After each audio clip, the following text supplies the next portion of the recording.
And then within 24 hours, I was like, I'm just moving here because I was impulsive and insane. Like in your 20s, you take risks. Like you go for it. No matter what it is that you want to do, you go for it because you have time if it works out, and if it doesn't work out, to either change your plan or celebrate, you know.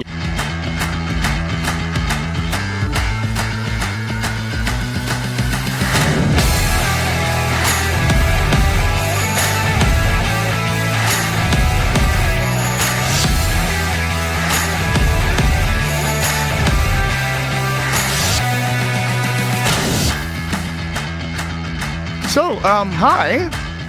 Hey, Jordan, thank you for having me. Yeah, thanks for coming on the show. So, everybody, welcome to Fraud Boxer. I have Evan Callaghan here, and this is a treat because Evan used to work for me. Yes. So, I thought it would be interesting. You contacted me a couple weeks ago. Gave me like kind of a life update, and we've stayed in touch.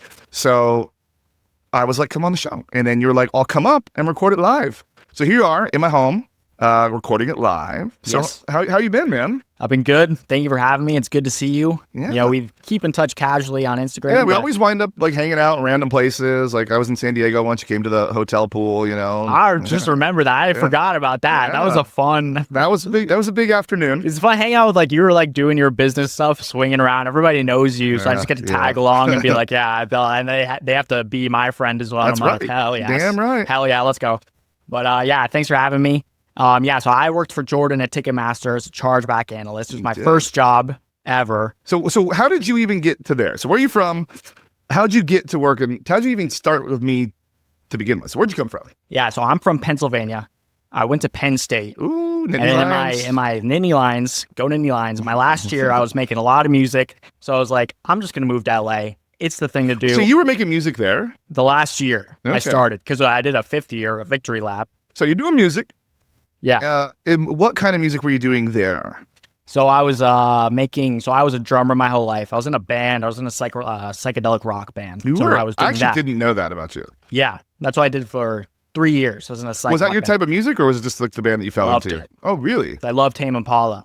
That was a big Oh. influence on me. So Yeah, they're pretty percussion heavy, right? Like, for sure. Yeah. That made a big influence on my drumming. And I was big obsessed with music my whole life. I was always a music kid, always obsessed. I know like a lot of music, just listen to a lot of stuff. I was into psychedelic rock at that time, and so were my friends. And Tame Impala had that re-emergence of psychedelic rock. Yeah. Kind of started that. So I was in a band there, and then I wanted to make my own music, so I left the band. And the last year, I just started making like house music, basically, to DJ. So DJ style, yeah. Yeah, so I started just learning how to produce that. I was doing it every day, and I just got like absolutely obsessed with it. I was just doing it all the time. I wasn't talking to anyone, didn't care, did not care, didn't have that many classes. Just did not care. One of my classes was a walking class. It was like a gym class you just have to take because it's like for So you credits just or need whatever. to get a credit, yeah. Like, Just have we to need to get get this guy out of here, but we want to take some tuition still. Yeah, exactly. So I just have to go walk for a bit. So then how I made it out to LA was my sister, who was 2 years younger than me, had an internship at one of the big consulting companies. So then it was in Los Angeles. So then my parents were like, they knew I wanted to go out there. So they're like, okay, go with her, live with her, take care of her, watch her. And if you like it, want to stay there, then you can start, applying to jobs and see what's out there. Yeah, I remember I met your sister once. She came to the office. She made the most insane eye contact of any human being. Like I was like, I didn't know what to do. I remember you telling me that. Yeah, like I'm like, and I talked to a lot of people, and like a lot of people make eye contact, but like she would like walk in. I was like, oh, she's actually listening to what I'm saying, right? Yeah. Because normally people just make eye contact and F off. So yeah, well, she's doing well. Is she out here? Very well. She's in DC. She does like cybersecurity consulting, something like that. She's very. Because was she graduated yet when she came out here? I don't know. Yeah, I think, or she was just because she was like looking for jobs or something out here, or on an interview or something out here. She was. I mean, it could have been. Yeah, it could have been. 'Cause it was a while ago. It was before COVID. She was a junior when she came out with me, or about to be a junior when we went to LA. And then, because you had worked for me for like a year, I think, at that point. It was before COVID. Because I still had that. We still had the office at 1800. Yeah. So you came out to LA. So you came out with her. Yeah. And then within 24 hours, I was like, I'm just moving here because I was impulsive and insane. What part of the town were you in? Oh, I've never even been there again. What was the street called? It's by USC. Down there. Okay. By USC. Yeah. I didn't know where at Temple Street, and I remember Down the in cross South street. LA. Yeah. I didn't know where I was. Yeah, that's not a good area. My apartment overlooked the highway. Yeah. It was awful. Probably the 110. Yeah, it was a 110. I remember a big Hollywood sign. It was a 110 and something else. And I remember just marking in my head, like, never do that again. Yeah, don't go That there. is stressful. Mhm. I remember some guy, they pulled someone over and he's like in between the mergers, like in his car, and the cop car got out of the car and this guy just took off. Good It was move. crazy. That's a good move, though. It was insane. Because it takes a while to run back and get that car back in gear. Yeah, exactly. That's so funny. Yeah, so then I just started like applying to a bunch of jobs. I was like, all right, like I don't know what my maximum is for my parents going to help me stay out here maybe 3 or 4 months or something until they're like, okay, Yeah. you can't get Yeah, anything. the fun time's We're over. gonna, fun time's over. So I started applying, but like a bunch of jobs, and I was just kind of randomly applying. Not gonna lie, I was just like, I didn't know what I wanted That's what to you do. got to do sometimes. Yeah, Yeah, especially when you're young like that, like you have that ability. Like one of my employees asked me the other day, like, what should they be doing? And I was like, in your 20s, you take risks. Like you go for it. No matter what it is that you want to do, you go for it because you have time if it works out, and if it doesn't work out, to either change your plan or celebrate. Yeah. So that's what I did a lot. So then randomly applied to chargeback analyst, I guess. yeah, well, you came through Robert Half. So I applied to Robert Half. They called me, who I highly recommend. Love it. I'm not gonna say his exact name. I love that guy. Yeah, you know what I'm talking about. He's an had your back absolute beast. multiple times. Love him. Yeah. He's a beast. I went through the interviews, got in. I don't think I met you before then because I was through Robert Half. So because I don't get to. So how it works is, I gave them criteria. So what they used to do when I first started, they had been using Robert Half already. It was kind of like it was Live Nation's chosen agency. So we all have that. So I met him and told what I wanted because he was sending me like accountants, and like accountants don't make good chargeback analysts. So I remember how you even got to me was I told him, I was like, I want fresh out of college, like fresh people that just can count and know computers. And because I was having a lot of accountants who were a little older that was coming in. There's nothing wrong with that, but would struggle with the technology that we used. And it would be to spend half a day trying to teach them how to sign into their computer was usually going to be a bad sign because you know how Ticketmaster systems are. Like host is gnarly. Yeah. So what I said is like, you just give me some like young person just out of college. So they gave me a whole bunch. I remember you were one of them on there that was like, you'd fit the bill and you were just here, you were looking for something. And I was like, I could probably train that guy to be what I need. And that's how you came in. And so I don't get to see you. I don't get to interview you. They do an interview. Like if I need additional questions, they go back and they ask you and then you like type it in or whatever and then fill it out. And then it takes like fucking 30 days to do a background check. And we required it because of the credit cards. So, that took a long time. And then, we give you a start date. The cool thing about the temps is like, if it doesn't work out, like those people can't log in, I could just like call that man and be like, I don't need that person tomorrow. And then he does the whole thing. Yeah. But it was really cool to see because like one of the things, like usually temp agencies, you're a number and they don't care like at all. They don't care about you.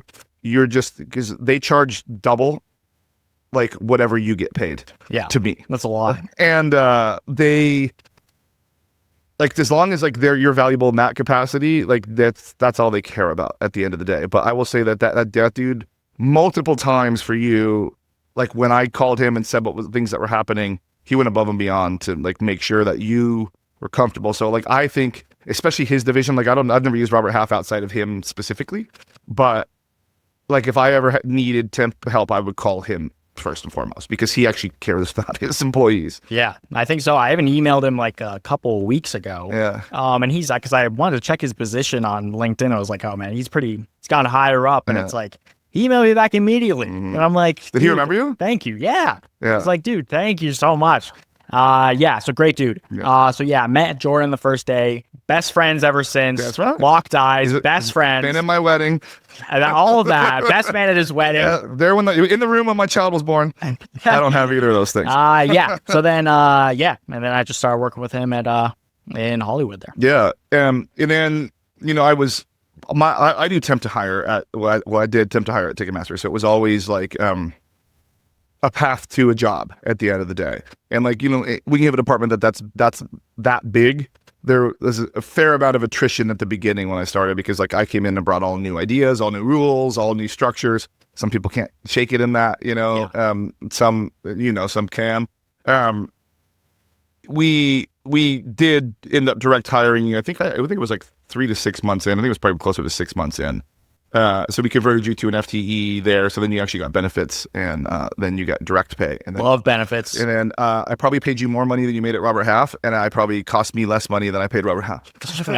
Love that. Didn't you tell me the second part? But I love that first part. Yeah, no, I mean, I had structures of what I could and couldn't pay people. So you came work for me at Ticketmaster. So, but there's a couple of things real quick just to go back. Like, you were a professional skier, aren't you? Yeah, so I was not really professional. Did you have a sponsor? No. Okay. No. Ever since I was young, that's what you have high. I like I should just never told you this. Yeah, so you always think that. Yeah, I was like Rosinol was all my shit. Rossignol, I'm repping Rosinol all day. So ever since my whole family did, or my brothers did, we all did ski racing at Montage Mountain in northeastern Pennsylvania in Scranton. Is that even a tall mountain? No, very small. But we made it happen. And so I was a ski racer I did slalom and GS from probably until I was like 16-ish, 16 or 17, from when I was like 10. So, I went to States a few times. Went to States. I came 7th in States, which was good. Yeah, in Pennsylvania. Yeah. My big thing was slalom. I did slalom a lot. And love slalom. Yeah. It was really you fun. You still ski too, though, don't you? I see on your socials. once or every other year. Did you ever go skiing down here yet? Have you gone to like Big Bear or any of that? No, usually I just go with my family, ride that coattail to Colorado because they go to some sick place. Like Vail and stuff? Yeah, exactly, yes. Yeah, so I just ride that coattail because So I don't ski. I can't ski. I haven't ever tried to ski. But I think I could be fine because like I could skateboard, I could snowboard, and I could rollerboard. So we were in Aspen a few months ago when it was cold out, and this was in the end of February. And we were staying at Buttermilk. I don't know if you're familiar with those mountains. So we're staying at Buttermilk at the hotel right there, the Aspen Inn. And we had like a free day. And I was like, should I just go out and just rent this and take lessons? Yeah. So I was like starting to like walk. I was like out by the fire pit, and I was like looking at the thing, and I was like out talking to another lady that was there. I'm like, yeah. So she was clearly taking lessons. And I was like, yeah. And then like I just chickened out. Because it's like it's Aspen, but like they had the little bunny hill right there, which was like, and they had the little thing going up. It would have been nice and easy. But like I think like my snowboarding days I think are behind me because I think I want to be skiing. So I don't want to sit my ass down in the snow and like do all my shit. I want to just go. But like some of those dudes, like I guess when you get to like the Aspen level, like they're good.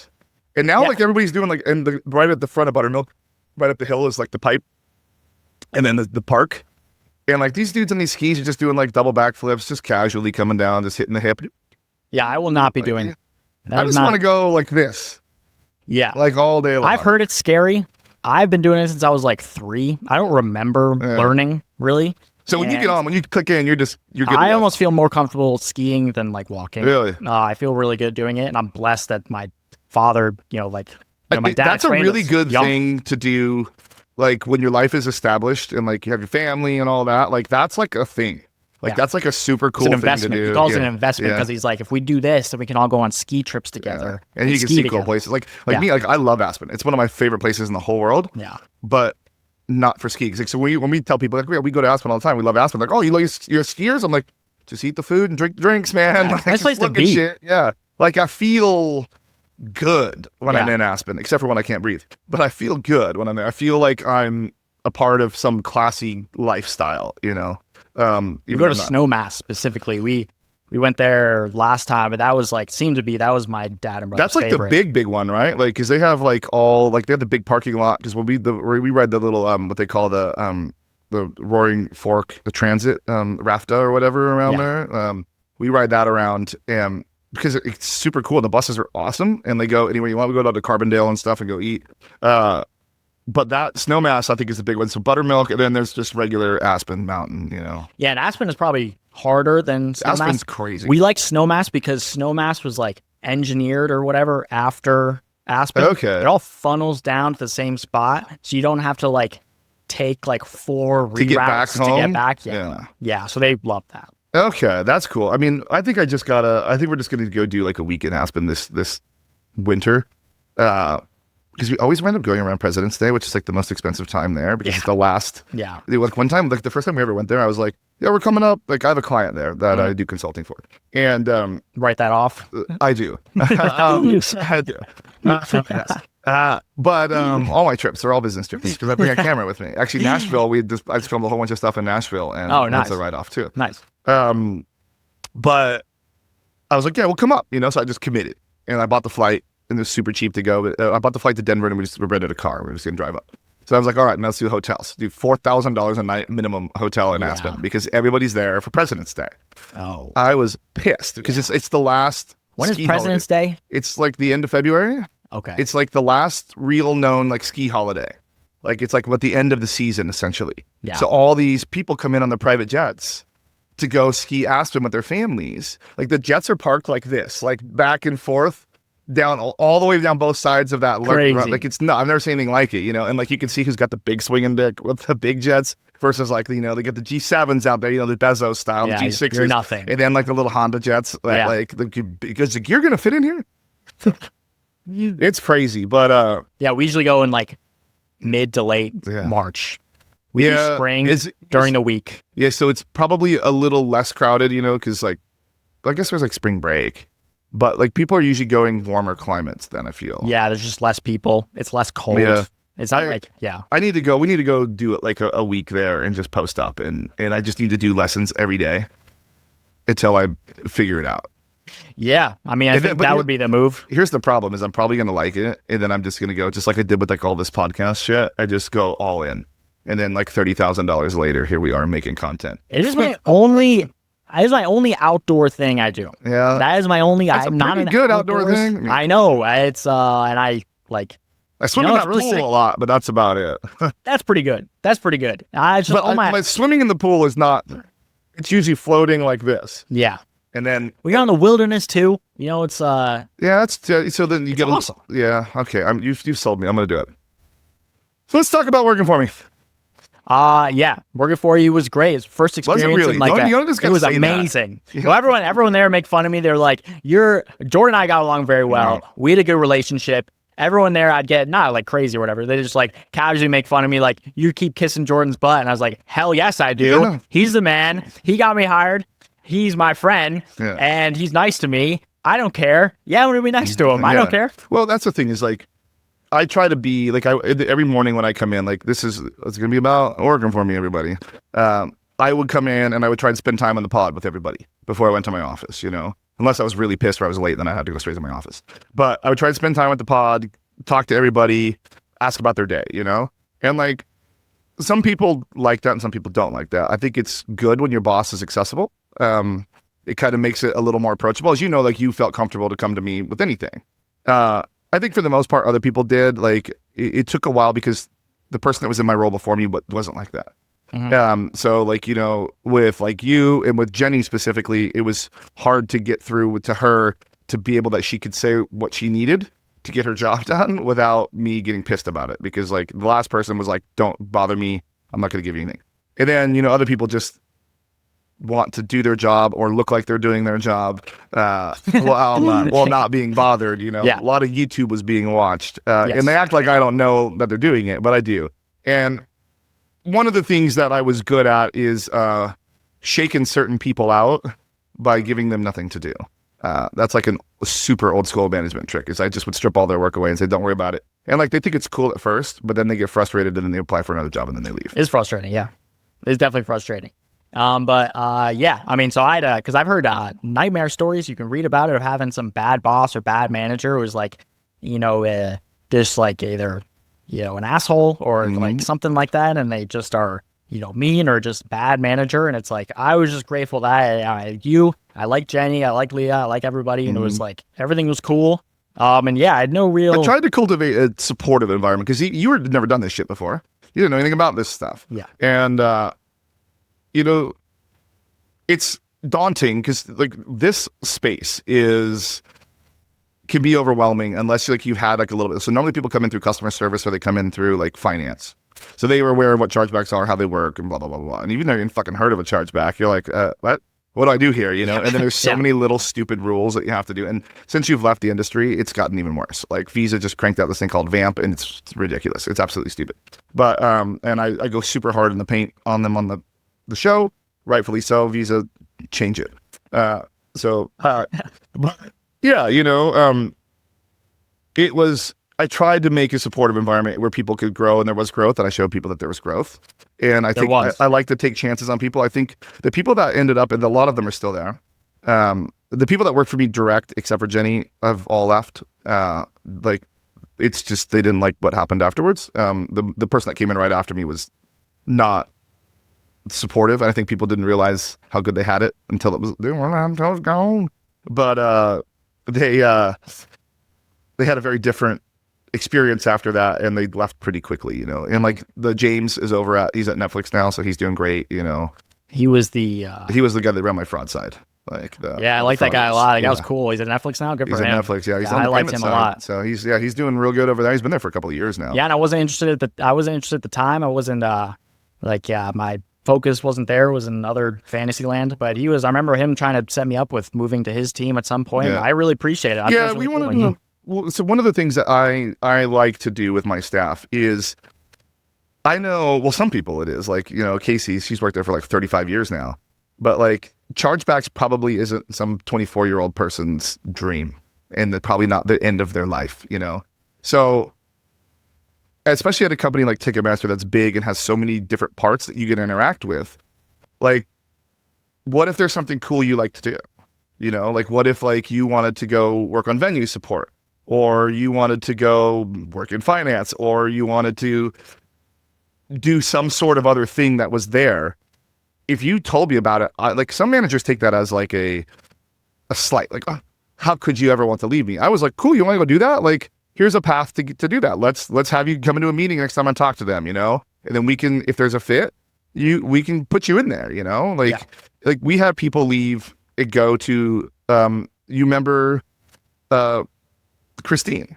She left and went to the finance team because she thought that the grass was greener over there, and then she hated it, and then she had to wait, and I made her pay her dues, and then she came back.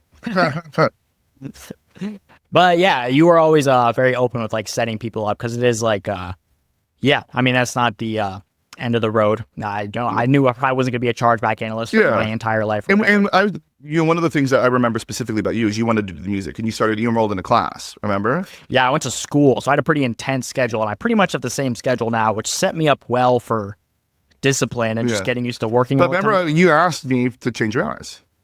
And what did I change it to? I just remember you needed off early on certain days.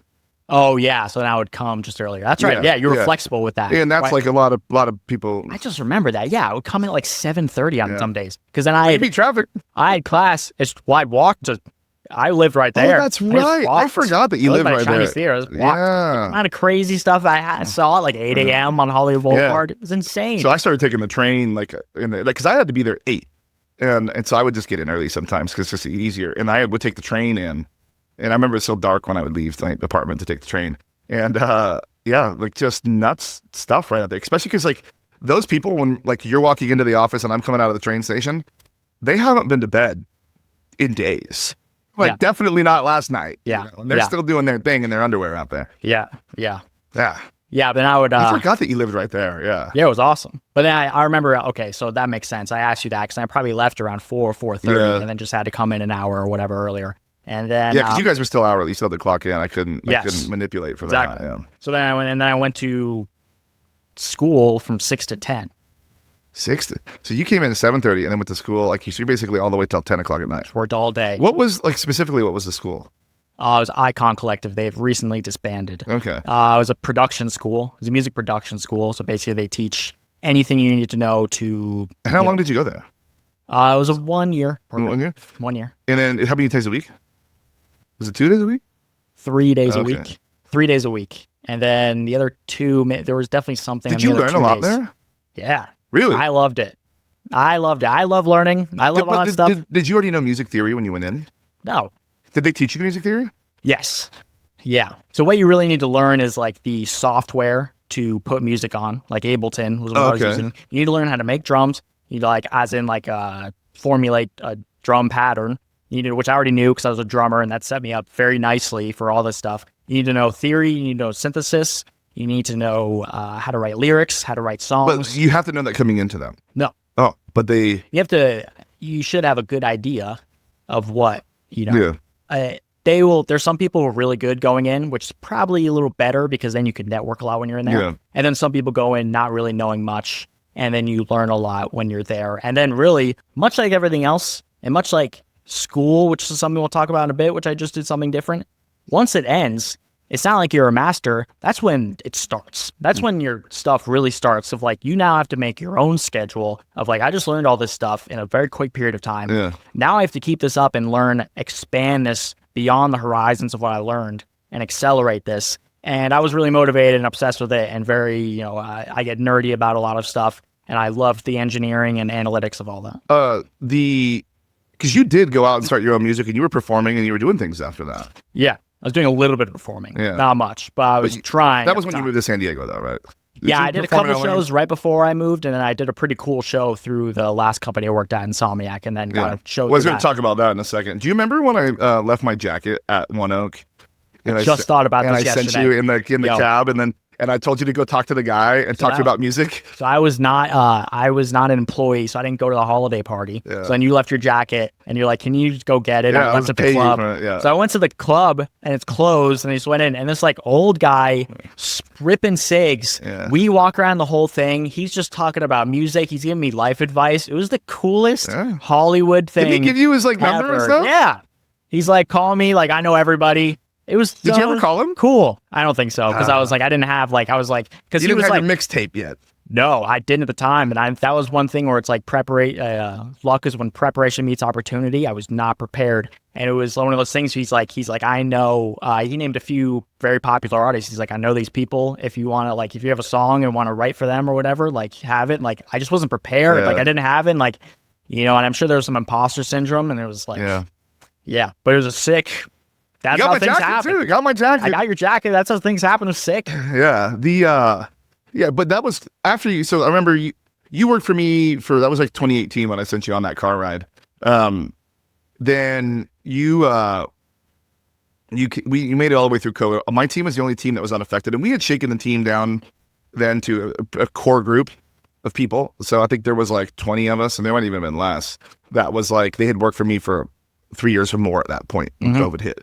And like people didn't like that was to the point where we shook off the ones that weren't quite like really all bought in and were just like maybe not quite what we needed on the team at the time, to like a group that was a little more performance oriented and getting things done. So my team was able to come through COVID when we laid off almost 80% of Ticketmaster, like got laid off or furloughed. Wow. And my team was unaffected. We were the only ones. Jacqueline was affected, unfortunately, for that because she was a pretty cool boss there. She's always nice to me. Always liked her. She's always really nice to me. She's a co-host on my show now. She obviously she has a pedigree where she immediately landed on her feet. She's an expert. Yeah, she does host the payment show. I actually just put an episode out today with her on stablecoins. Nice. But check it out. Yeah, it's actually a really good one. It's pretty cool how some of the ways that you can use stablecoins instead of just like buying them and selling them. Even stablecoins are tied to the US dollar, so it doesn't really matter. But it's more like money transfer and getting around fees and times and things like that. But you wanted to leave to try your own thing, which I don't like. I tell you, in your 20s, take risk. That's what you do. So you wanted to go do the solar panel thing. Yeah. I remember I offered to hold your Took that job.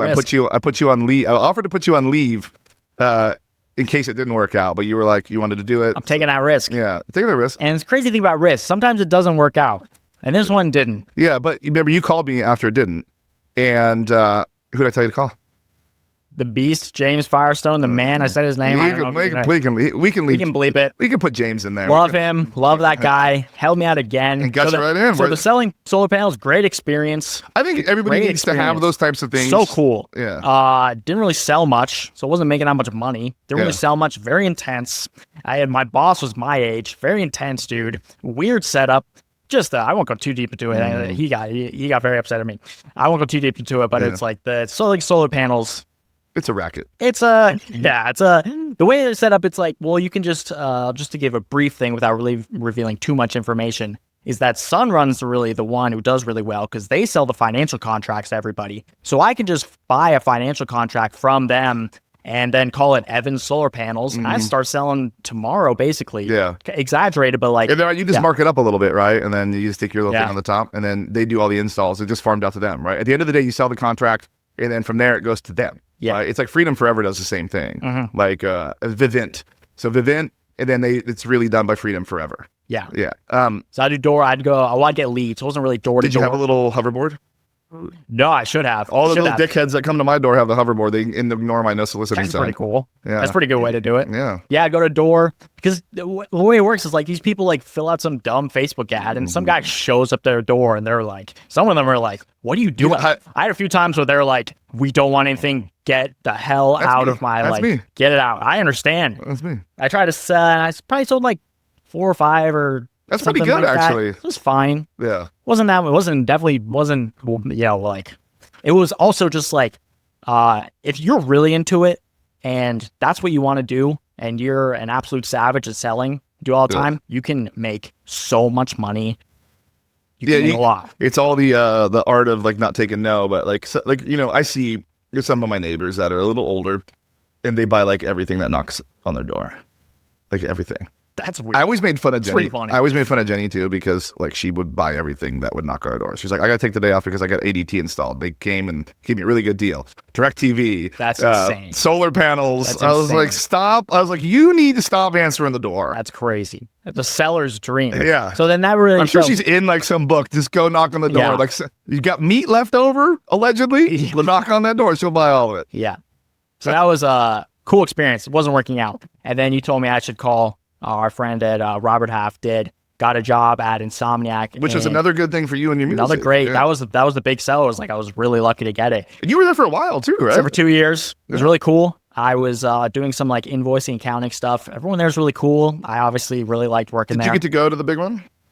I didn't go to EDC, but I did go to a lot of others for free because you get on the guest list. At least they give you stuff there. Ticketmaster does not give you very many tickets. As long as it's not sold out, yeah, you can get in. And it's Did you ever use your lawn pass at Ticketmaster?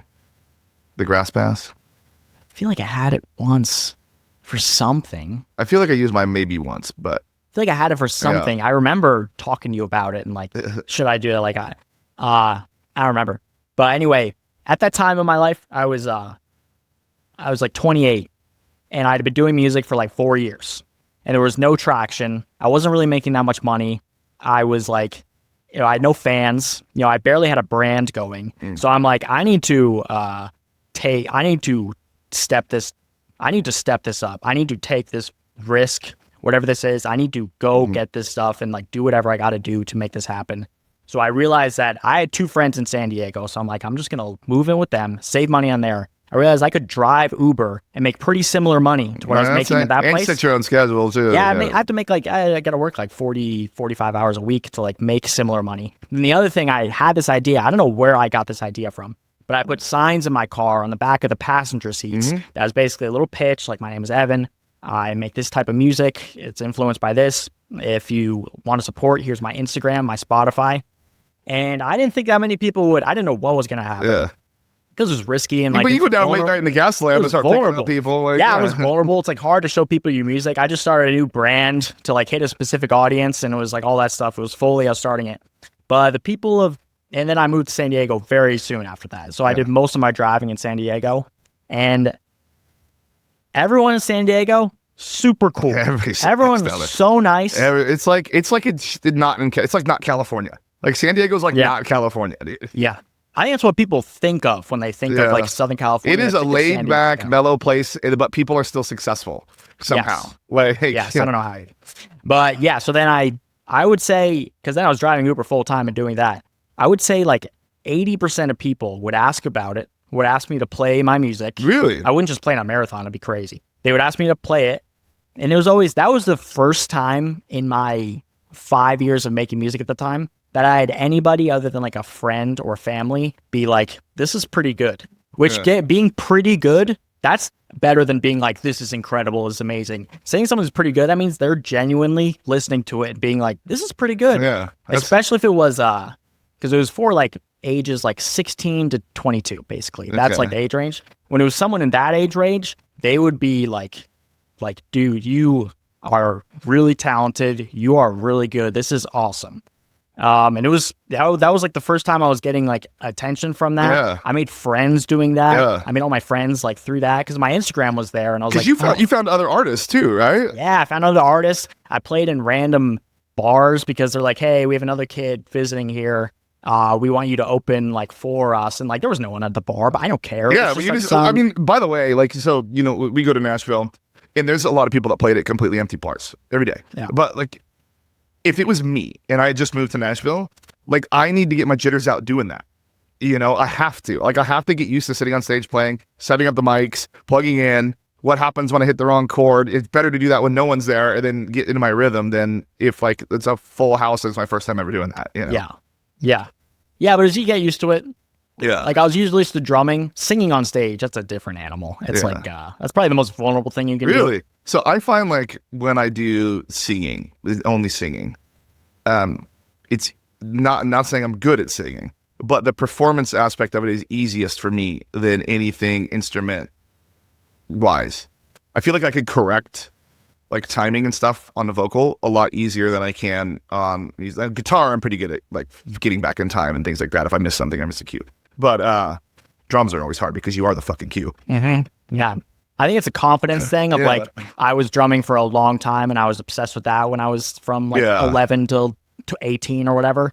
So that I had no problem. That I just was like walking. It didn't matter. It was easy. For the singing stuff, that was a new thing. That was like, so anyway, yeah, so I did that for a while. And then a few things happened after like a year. Like I had some weird manager experience where I was like, this guy was trying to be my manager. It was really strange. I didn't tell my family about this. Pretty weird. Pretty just like, then I got offered some crazy contract and was like, no, this is not like. It's not real, not legit, right? Probably not. Yeah. I still don't really know for sure, but probably not. If you, there was no proof of it. You need to go with intuition and vibes on that type of stuff. Vibes were bad, but I was also, and I knew, this is the other thing too, I was vulnerable and desperate, and I was getting vulnerable and desperate, and I knew like, no, this is like how this happens. You do this thing, you're vulnerable, you're desperate, you're like, you know, they're catching you in that emotional state, and I knew that. I mean, I was kind of falling into it for a bit, but then I was like, no, like this is weird. This is weird as hell. And then one more thing happened, which really set things off, is that I was like, I need to start throwing like an event, like something where they have like DJ events where it's like Evan Fest? emo night or something like that. Yeah. Like I was going to have a certain music I was making like that kind of night, and I was just going to DJ it or whatever. So I rented out this like 250 venue place. Okay. And then through a friend of a friend, I like rented this place out, and then I marketed it through Uber and on Instagram, and I had like 4 people show up. And it was probably the most embarrassing, like very intense. Yeah. You say like, I understand, but like when you're actually there and it's just like. Was there like a bartender or anything or any of that? 2 bartenders, the guy who owns the place. There was some kid who opened up with me who brought more friends, and they left when I started. But they were nice. They were just like, they threw events, they understood. And everyone was really nice. But that was one of the most like getting slapped by the universe of like eye-opening of just like shocking, very embarrassing, very intense, very, an insane thing to do. So then when I look back on that now, and probably in the future, it's really like, okay, well, that really made my like internal gears like shift finally, like of just like, okay, like I'm getting pretty sick of living like this.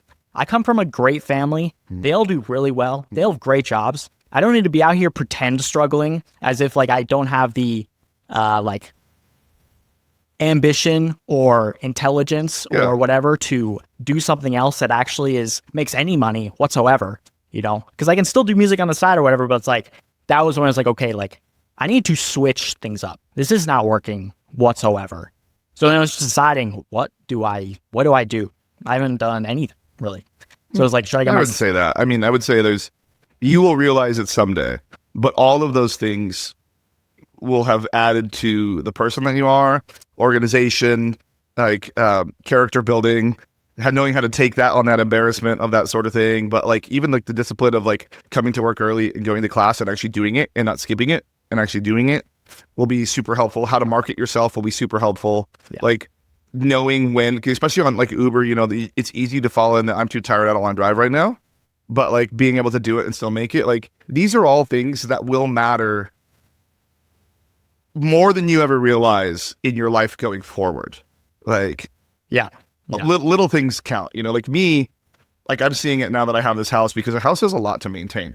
But like having the foresight to get out in the mornings, clean up things, pick up things before other things happen, like matters. Like, and it's things that I learned by having to like struggle when I was younger to put myself in that mindset to do that. And now I just do it because it's like an automatic thing. The habit. Yeah. And it's like, it's like one of those things is like one of the easiest life hacks ever is if you have a couple of things you got to do, don't sit down. Do those first and then sit down, because you sit down, it's over. You're just going to be like, I'll do it tomorrow. Same thing with working out. Like if I don't like get up early and work out, or like I eat too much and I sit down, I ain't gonna work out. Yeah. Like, I have to be like, just get it over with, and then I can go reward myself and sit down. Like, and that's why I love working out, because then I'm like in the evenings, I'm like, I don't have to go work out tonight. Yeah. And it's like, it feels like discipline at first, but then it eventually just becomes part of your nature. life. Yeah. It's just habit, It's just what you do. Yeah. When discipline becomes habit, Yes. So you're pivoting, I would assume. So what did you pivot into and what are you doing right now? So I was trying to decide what to do. I was like, should I get my CPA? Ooh, that's didn't like accounting. Crazy. It's not that crazy. It's just like, I don't know. I was already doing something. Yeah, I was already trying to do a shitload of Excel spreadsheets. I was trying to be a rock star. I was already doing something insane. That might not be over, man. Anything under that might not be over, but it was like, it's like, I don't want to have any of these limiting beliefs. Like, I'm probably not going to be president of the United States. Not like I want to. Sounds like everybody can be. But like, I don't want a comment. I don't want to like, whatever. It was like, I could, if I wanted to, I can do that. Yeah. Or like, I don't know, take my series exams for the CFA stuff. Like maybe I could do that. Didn't really want to. So then I was always interested in like coding and technical stuff. Obviously from doing the music stuff, it seems like I'm just sitting there having fun making music. But it was like a lot of like, it was on Ableton. It was a lot of like, like I guess equivalent of like a no code platform or something, or like a workflow platform where it's like you're putting things together. And my sister, who's, as we mentioned, a cybersecurity analyst, she was like, you would probably be pretty good at Python if you chose to go that direction, whatever that is. So I had a friend who in Los Angeles, who I was friends with, who was a data analyst. And I had a friend, one of my best friends growing up was a data scientist, data engineer kind of hybrid thing. So after talking to them, they seemed to like their job. Yeah. They liked what they did. I would say most data analysts I know do like their job. They like their job. It's technical. They do well. They make good money.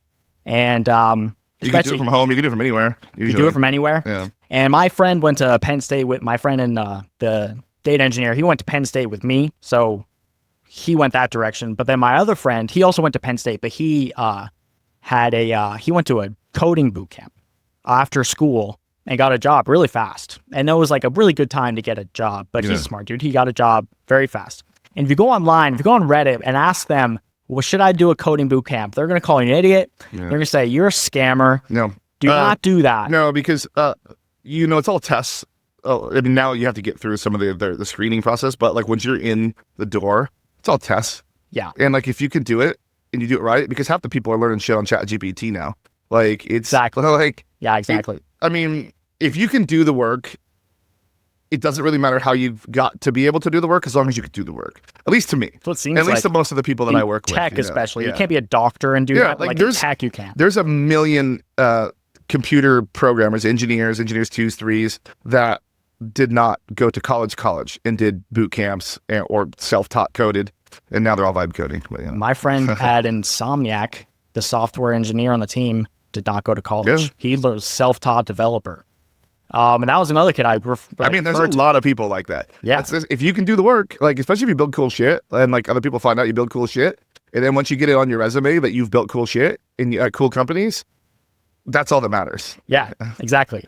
So then I was looking into, of course, I look on Reddit and they say it's a scam. So then I do all the opposite of everything Reddit says. So I go on. It is an echo chamber. Well, the other thing is like, plus, where am I going to get my pay $50,000 for a master's degree? You know, my dad's already done so much helping me pay for all these schools and do all this stuff. I'm not doing this again. I'm also not taking on that, going to, like South Dakota U, or I don't know if that's a school. And I'm sorry if that is like a good school or whatever, but like, I'm not going to go to some random school and just Could you imagine South Dakota? Yeah. I'm sure it's fine, whatever. I bet you it's or some not. random, I don't know, like West New Orleans University. Yeah. It just didn't directional schools. It doesn't seem like it's not like someone's going to look at that for something else and be like, oh yeah, wow, what a prestigious school. And then I feel like you only get into Penn State's an excellent school that will open up all those doors. But it's like when you're a New York Stock Exchange type person, or like an actual financial advisor, like super serious jobs, like stuffy jobs. That's where that really matters. For me, like when I'm hiring people and I am looking for a college degree, I just want to make sure they've finished at a school. They got the degree. Yeah. It'll stick out. If you go to an Ivy League, that sticks out. Yeah. But they better be trying to be a lawyer. Like, yeah, it'll be in tech too. If you went to Stanford, that would be like, it'll shine. There was a couple of people that I know that are Harvard people, and like they're fine. They're fine. Yeah, it's not a direct correlation between like Uber success or whatever, but like obviously it's hard to get into, and I'm sitting here not a Harvard. Do you know who Margaret, that was our analyst at that Ticketmaster? She did all like the cool slideshows. She made Jacqueline and I's numbers actually, like she knew how to present them. I think I remember. She's a really cool girl. She had curly hair. She's pretty tall. She went to Yale. Gotcha. Yeah. You could tell she went to Yale. Like everything she spoke, she was 2 steps ahead. Everything, like all the time. Like like you would be explaining something to her and she already figured it out. Yeah. And that's why it stands out, because they're very smart. If I was going to go back, I was maybe thinking like, maybe because I already have a Penn State degree, I can just go and do 2 years of Penn State and get like a CS minor or something. You can't do anything like that. San Diego State's fine. It couldn't do it there because the credits wouldn't transfer from Pennsylvania to. Seriously? Yeah, I looked into it. That's crazy. Wow, that's crazy. Out of state tuition for. Do you still have your Penn State ID? I'm sure at home somewhere. No, do you still have your Penn State ID and your driver's license? Is your California driver's license or your Penn State? Or California. not Penn State, or Pennsylvania? California. Okay. You're a resident then? Doesn't fucking matter. Yeah. Anyway, either way, I'd have to do 4 years. I'd have to do 4 years. So I decided to do a boot camp, Flatiron boot camp, and I did the data science one because it seemed like a hot new field, and it seemed really cool. Yeah. I liked the sound of it. Didn't really understand at the time. So then I enrolled in that. It was like I was in there for like a year and 4 or 5 months, just about. That was the whole program. And you learn Python, SQL, Tableau, statistics. I took like. I was a energy business and finance major. It's all one thing. It's like the energy, finance of the energy industry. Okay. I think a little more math, maybe something like that. I did like 2 400 level statistics class in college, and I really liked it. I thought it was really cool. One was like a options pricing class. Okay. Really cool. And another one was on like weather. So then we went through some statistics in the boot camp again. So I got reminded of some of these things. Was a lot of it, was it, you were like, oh, once you were back in there, you're like, oh yeah. Yeah, some of it was newer stuff, but yeah, a lot of it was like, oh, I've definitely seen this before. If you quiz me on it right now, I'd have to study up a bit, but it's like, oh, I remember this. It's kind of a weird problem. Yeah. I remember some of this stuff. And then it was a lot of machine learning algorithms. It's just learning those and doing that. And it was, once again, it was really nice because the one thing I'm really good at is just getting obsessed with something and not doing anything else and just only doing that one thing, just like with music. And I pretty much just found a new passion. I was like, I really like learning this stuff. Yeah. This is really cool. There's a lot of things I can do with this stuff. Yep. A lot of ideas flowing. So I just switched my habit of doing music every day to just studying that stuff every day. And so I went through the program and learned all that stuff, and then, learned all that stuff as in, like, got a good base. Yeah, so it's a forever thing. It's a learning forever, yeah. Because I'm still studying to this day. Yeah. Like, as every day I study and stuff. But I got really into, so exactly what I want to do now from that was I was doing my projects and, like, machine learning stuff, and it's like, you can't just go be a machine learning engineer. It's pretty insane to do something like that. But I really loved it. You start as a data analyst? Is that where you... Yeah, you could start as a data analyst for sure.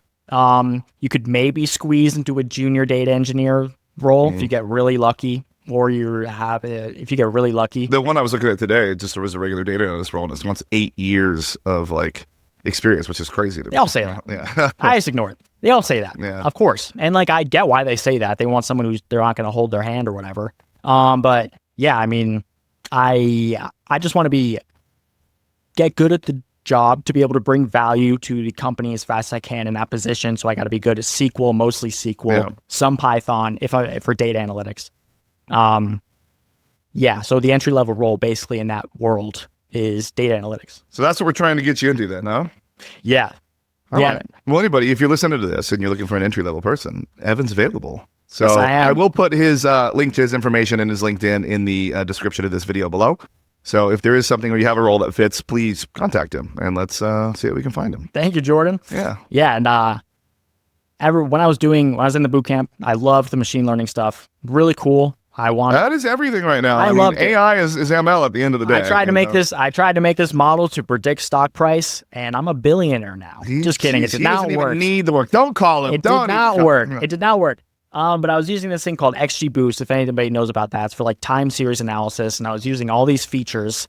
The one I did an idiot thing, or not an idiot thing, someone who doesn't know anything about machine learning. I did the exact things, which is try and predict exact stock price, which is, it just doesn't really Instead work. of like ballpark it, like get it in a range. It's better to do binary of like, is it going to go up or down? Okay. It's better to do that. And Okay. the other thing is you really, after looking at it, you want to do like 3 to 8 features. The target is stock price. You want to have like 3 to 8 features that maybe a moving average, maybe volume, momentum, something like that. Okay.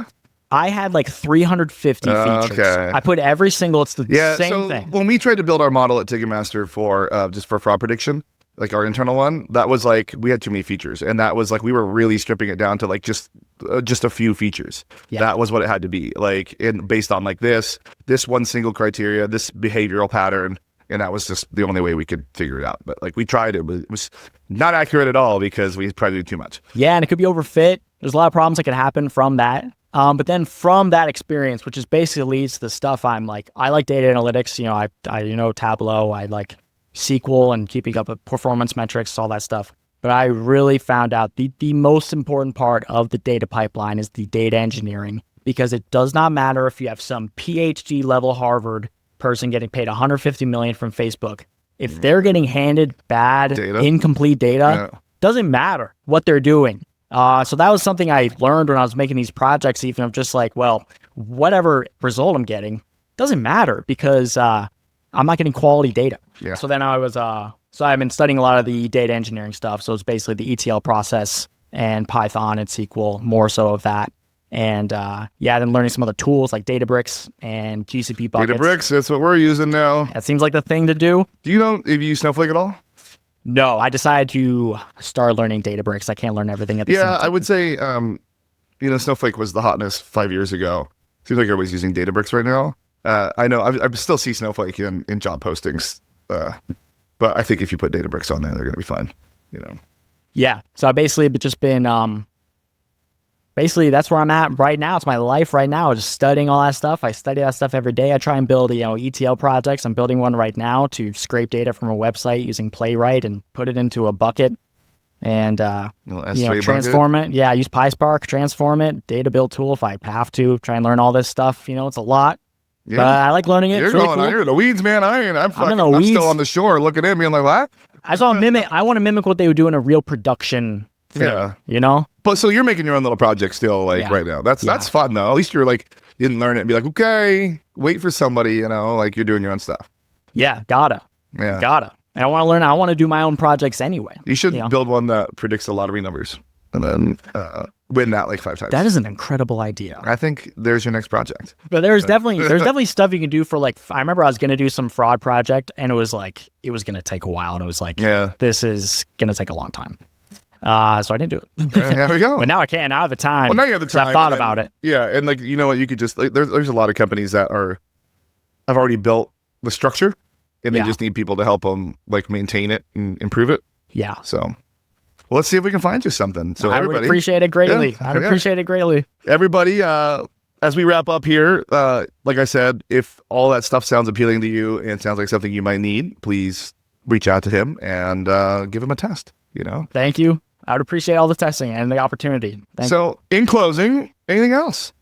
No, thank you for having me on. It was great to see you. We're going to hang out. We're going to hang out. We're going to go in that pool right there. We're going to hang out. I'm going to walk out of here, no eye contact, and just okay, thanks for this. I mean, your sister Goodbye. all of the eye contact. She loves eye contact. Family. She loves that. She's very strong. Still, bro. She's just like, there's that one meme of, it's like Beyonce standing in front of Jay-Z, and Beyonce's like, he asked for extra sugar in his coffee. And Jay-Z's like hiding behind Beyonce. So yeah, that's what it's like. But yeah. Great to see you. Thanks for having me up here, and that was a great conversation. That was a lot of fun. Yeah, it was really cool. Thanks for coming. All right, everybody. We'll see you in a couple of weeks.